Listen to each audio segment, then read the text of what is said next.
Assalamualaikum warahmatullahi wabarakatuh. Perkenalkan, nama saya Ridwan Saidi, NIM 2110-2017. Baik, kali ini saya akan membahas tentang penyusunan rancangan peraturan perundang-undangan. Pengantar umum.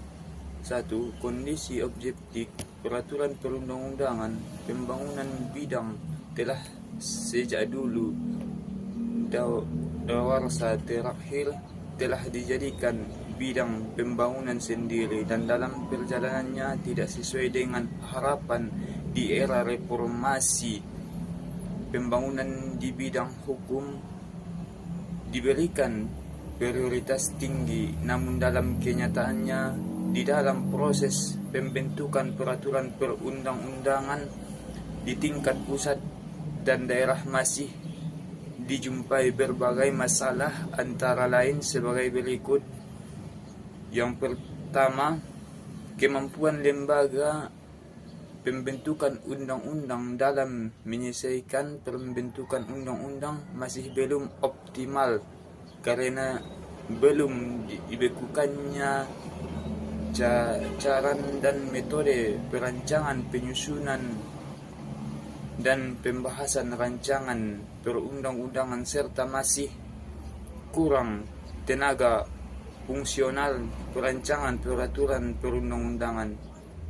Yang kedua, partisipasi masyarakat dalam proses penyusunan rancangan perundang-undangan,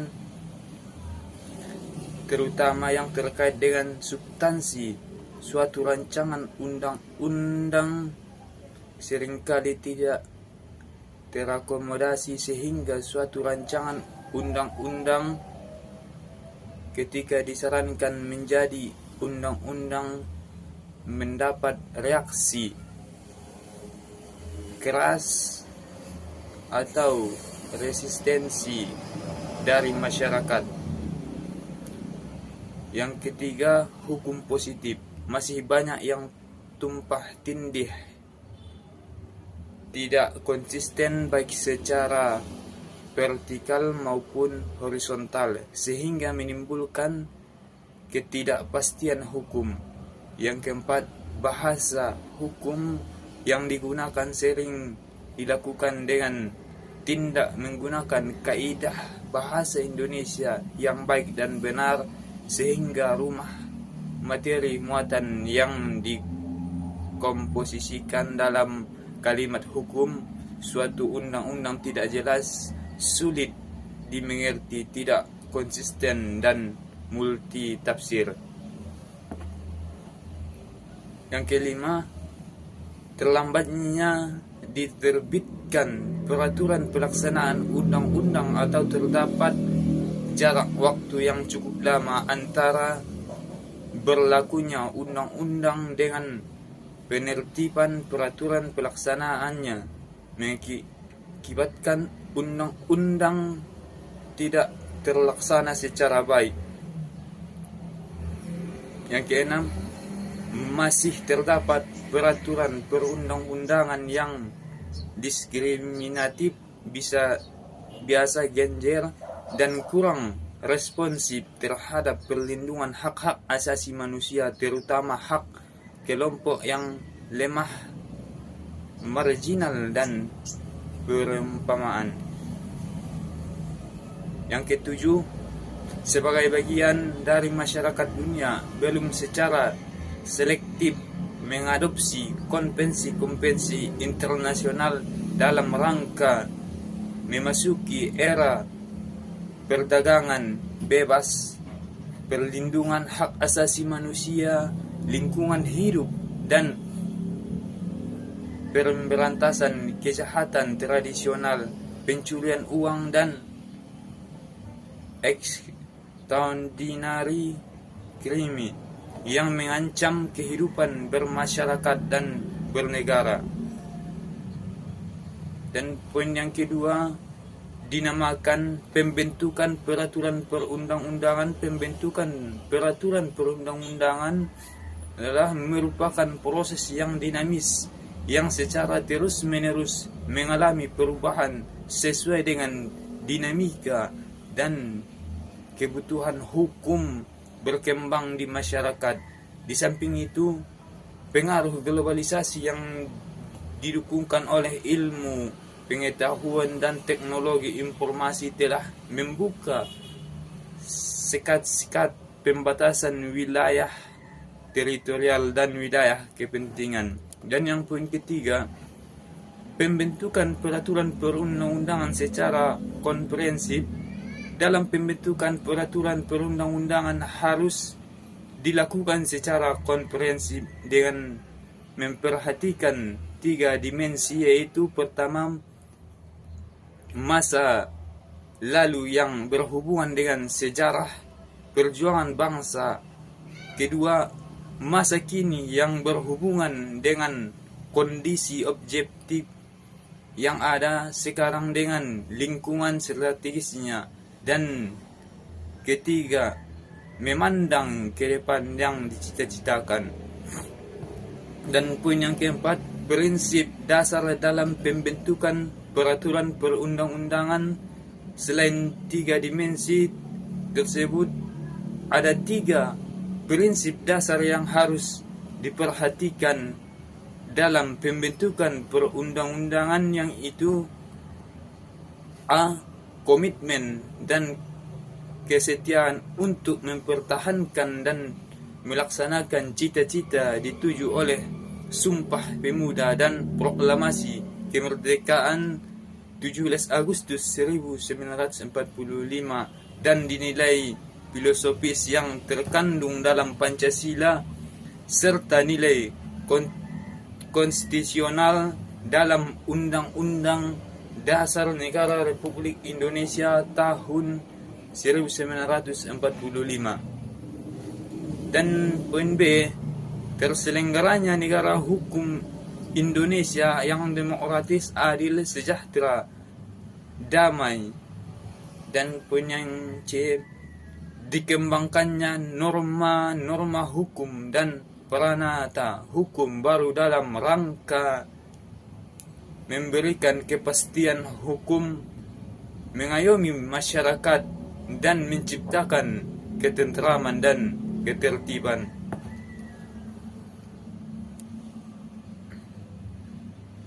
5. Pembentukan peraturan perundang-undangan berdasarkan Undang-Undang Nomor 10 Tahun 2004. Poin A, persiapan pembentukan rancangan undang-undang baik yang berasal dari Dewan Perwakilan Rakyat, Presiden maupun dari Dewan Perwakilan Daerah, disusun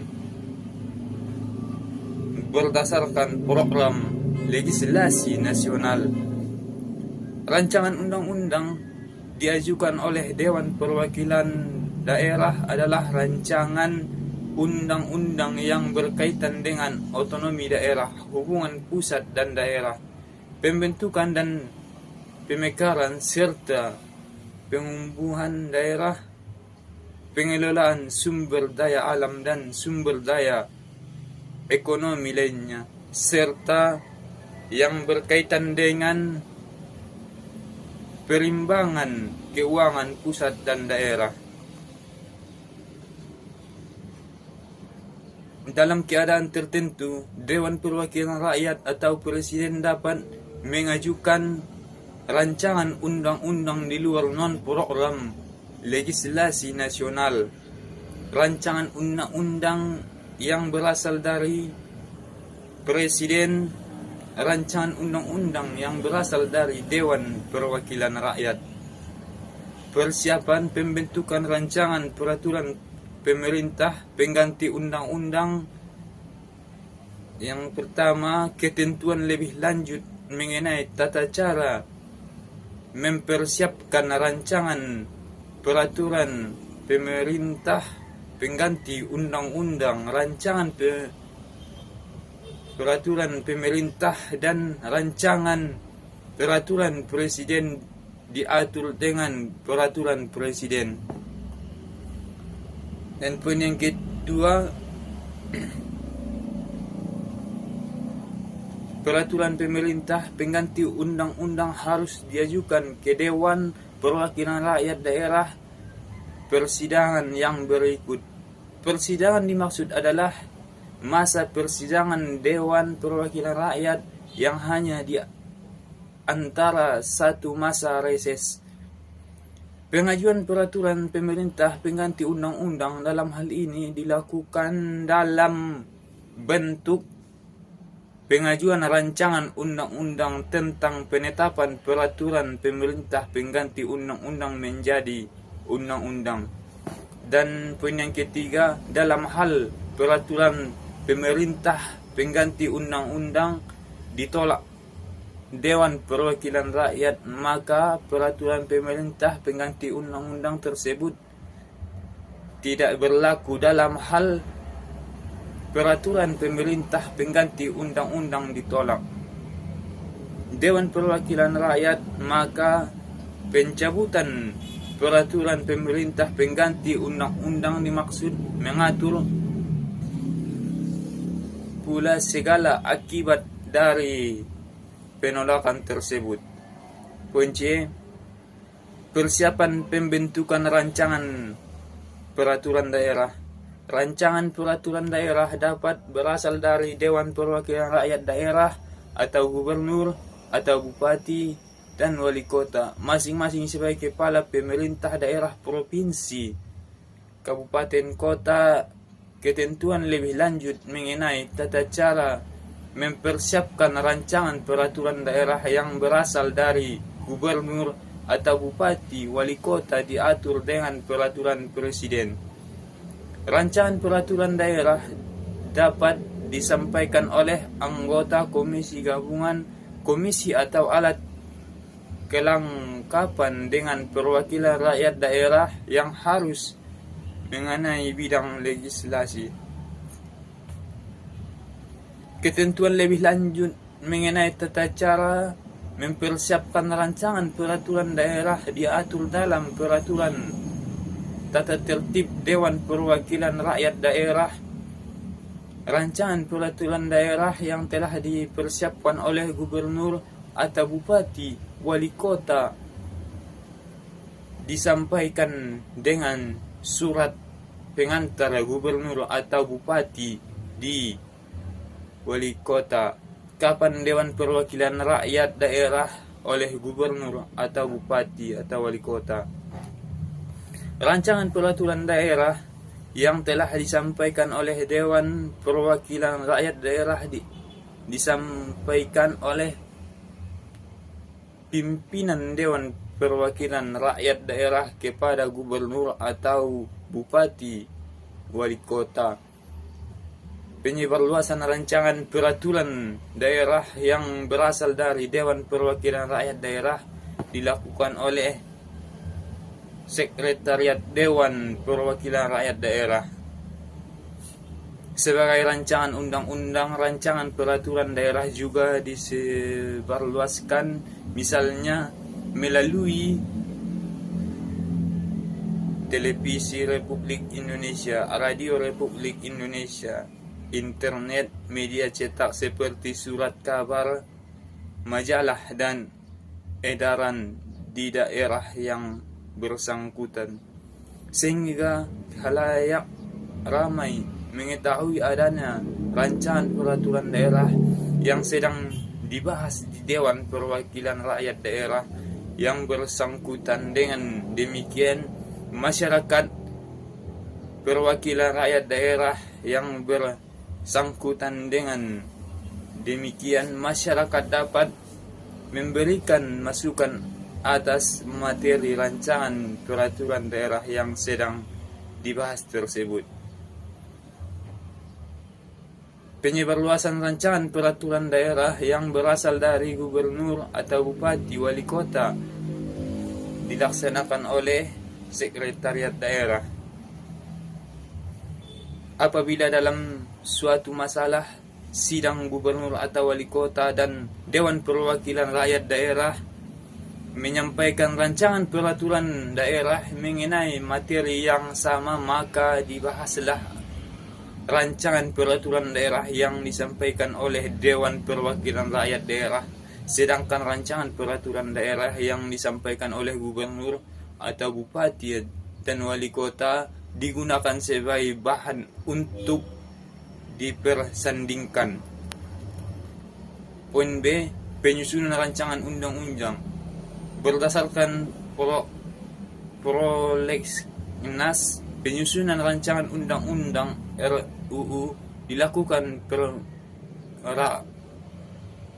rakasan berdasarkan prolegnas. Penyusunan rancangan undang-undang yang didasarkan prolegnas tidak memerlukan persetujuan izin prakarsa dari Presiden. Prakarsa melaporkan penyiapan dan penyusunan rancangan undang-undang kepada Presiden secara berkala.